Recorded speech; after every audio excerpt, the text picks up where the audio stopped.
নমস্কাৰ, মোৰ নাম শ্ৰী দীপজ্যোতি দাস।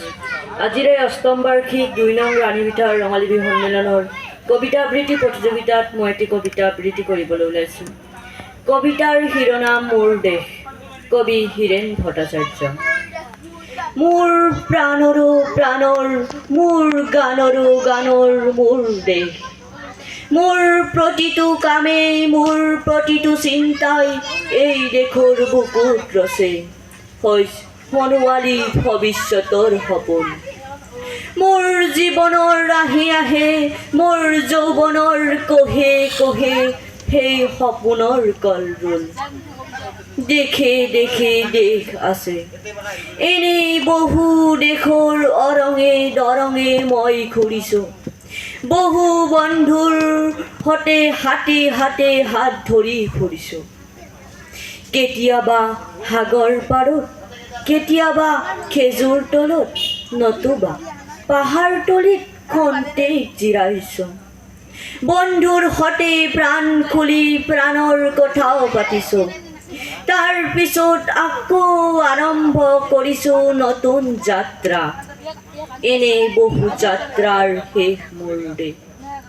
যাৰ বুকুত উমি মোক দিছে ভাল পোৱাৰ আনন্দ, যৌৱনৰ প্ৰাচুৰ্য, জীৱনৰ নতুন অৰ্থ।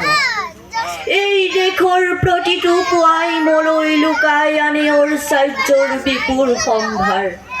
প্ৰতিটো সন্ধিয়াই বৈ আনে স্নিগ্ধ ফুলৰ সুবাস। প্ৰতিটো ঋতুৱেই মোক দি যায় জীৱনৰ আশীৰ্বাদ। এই দেশৰ বাবে মই জীয়াই আছোঁ, এই দেশৰ বাবে মই জীয়াই থাকিবলৈ মৰণ পণ কৰিছোঁ। ৰনোৱা বনোৱা হালোৱা সকলোৰে মাজত মই আছোঁ। অনৈক্যৰ মাজত ঐক্য হৈ, বিৰোধৰ মাজত সংহতিৰ সম্ভাৱনা হৈ মই আছোঁ। জীৱনে মৰণে হয়োনে সপোনে এই দেশৰ আহ্বান মই শুনিছোঁ। শত্ৰু মিত্ৰ মই অন্তৰৰ বিশ্বাসেৰে জানিছোঁ। সিহঁতৰ অন্তৰৰ চৰাইজুৰিক মই দিছোঁ ভঁৰালৰ এমুঠি ধান, পৰাণৰ একোটি গান। আৰুতো মোৰ একোৱেই নাই।